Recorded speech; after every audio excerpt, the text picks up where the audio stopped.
so unbelievably honored and privileged to be sitting here with the ageless Robert Townsend, who I can't believe has not aged in like 35 years. It makes me Bless you, bless you. truly amazing. We are talking about the Blu-ray release of Hollywood Shuffle, not just a Blu-ray release, but a Criterion release. That's like being knighted in the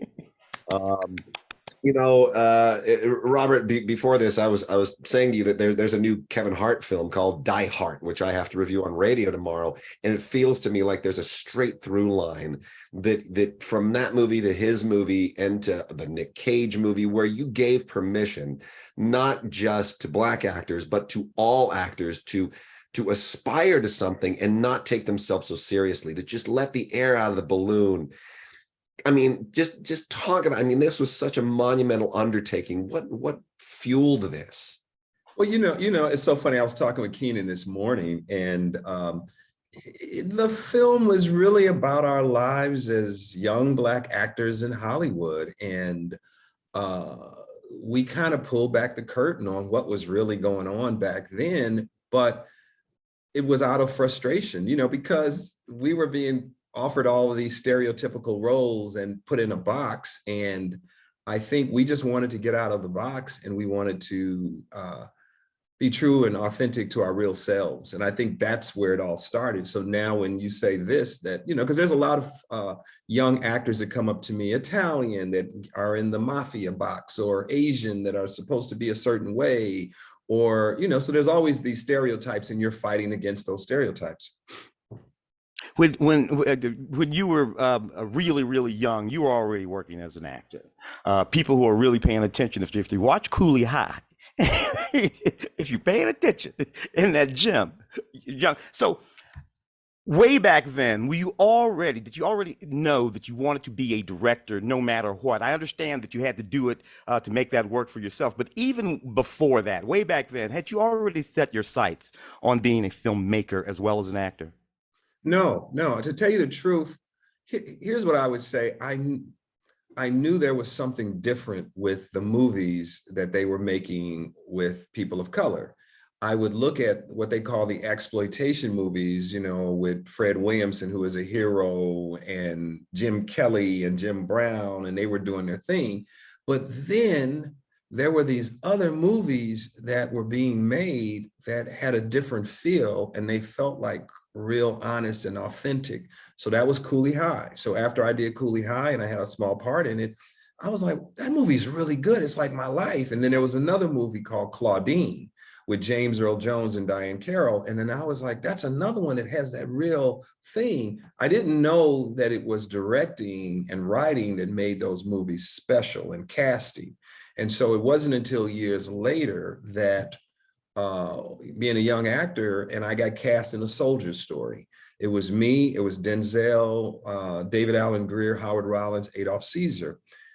That was another movie that was really, Norman Jewison was the director, and it was really well made. We got nominated for 3 Academy Awards, and that movie changed my life. I go, it's the director, I want to do that.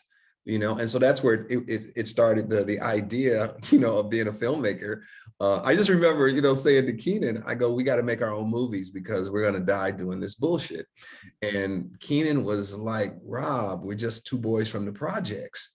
And then he smiled and he says, that means we can do anything. And we started to hustle and make what would be Hollywood Shuffle. Fantastic. Wow. Talk for a second too, because in a very real way, I don't want to take anything away from Keenan, but you sort of you were like you ran interference for the whole Wayans team there too.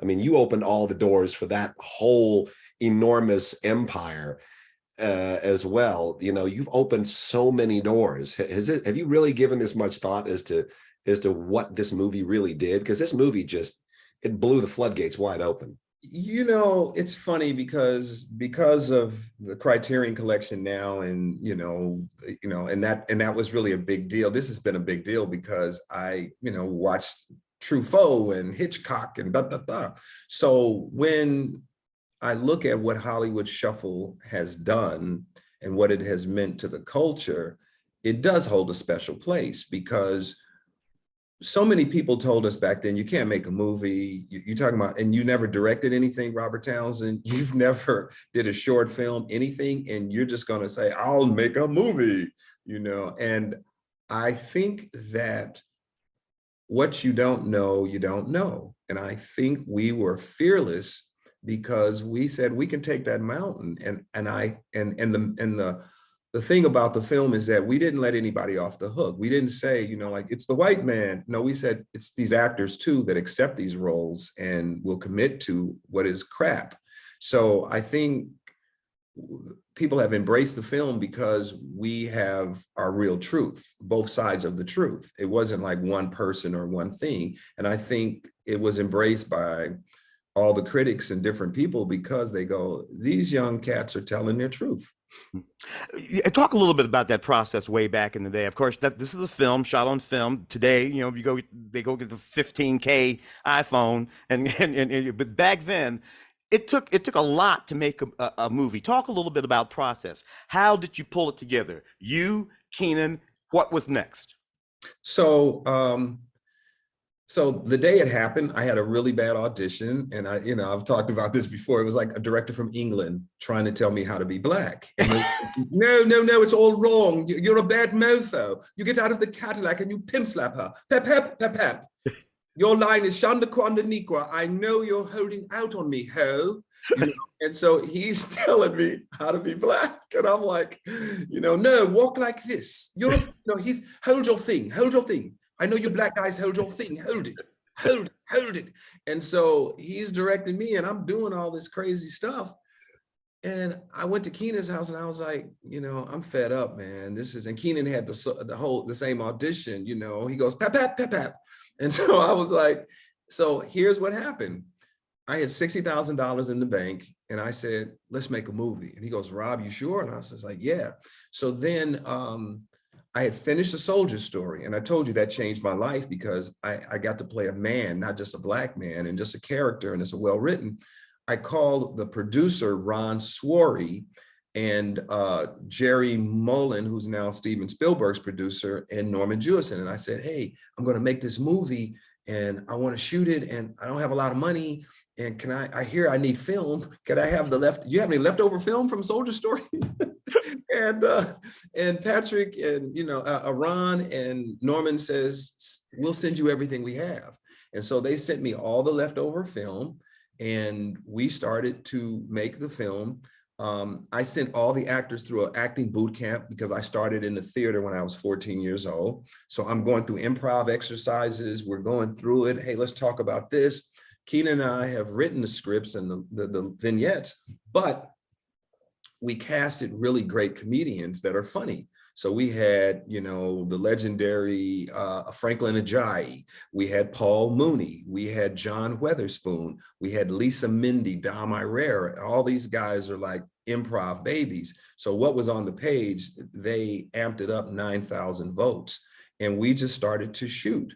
Here's the thing, because we're both boys from the hood, we were kind of like, okay, how do we get the camera? We rent the camera for one day on Friday. You get to pick it up on Thursday, but you got to bring it back Friday. If you don't bring it back, you got to bring it back on Monday. And so it just happened. We could only get it back on Monday so we could shoot on Saturday and Sunday. So that's how we figured it out. And then I didn't know what I was doing. The cinematographer now, who is like renowned, is like a young, talented artist, works with David Lean, and I mean, not David Lean, but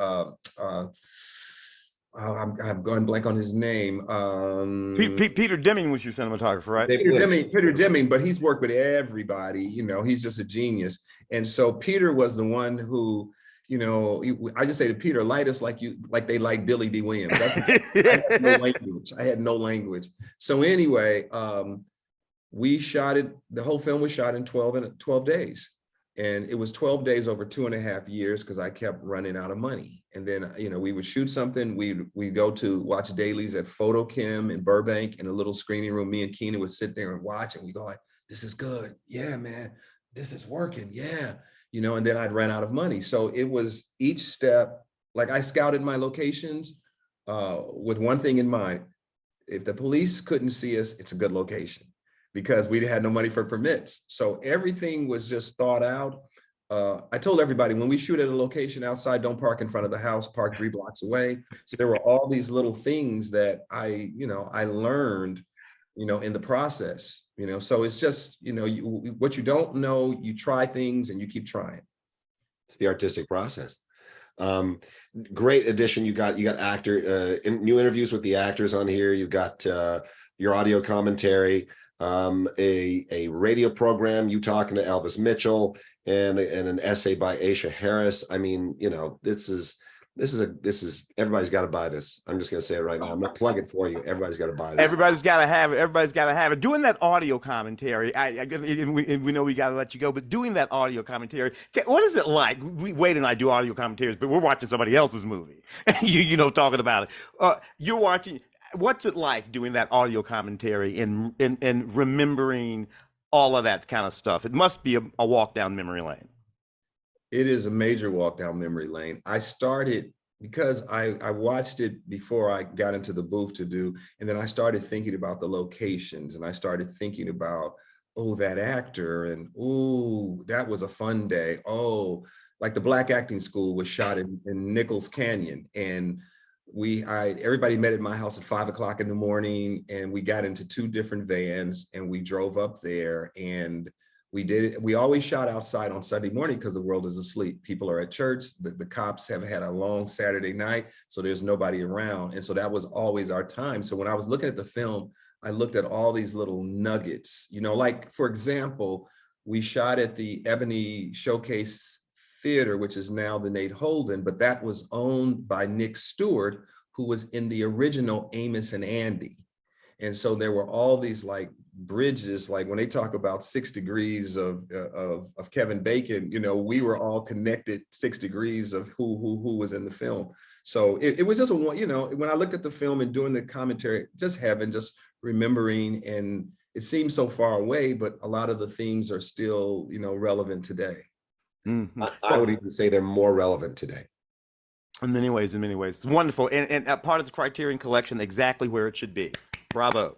Thank you so much. Well, thank you guys for taking time to talk with me today. Absolutely. Robert, the one and only Robert Townsend, we are so thrilled that you took time to talk to us today. And we're just thrilled that the film's now been, ordained part of the Criterion Collection.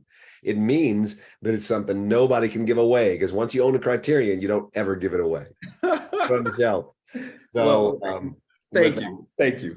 Thank you, Robert. Thank you so much. Thanks for taking time to talk with me. You guys have an amazing day.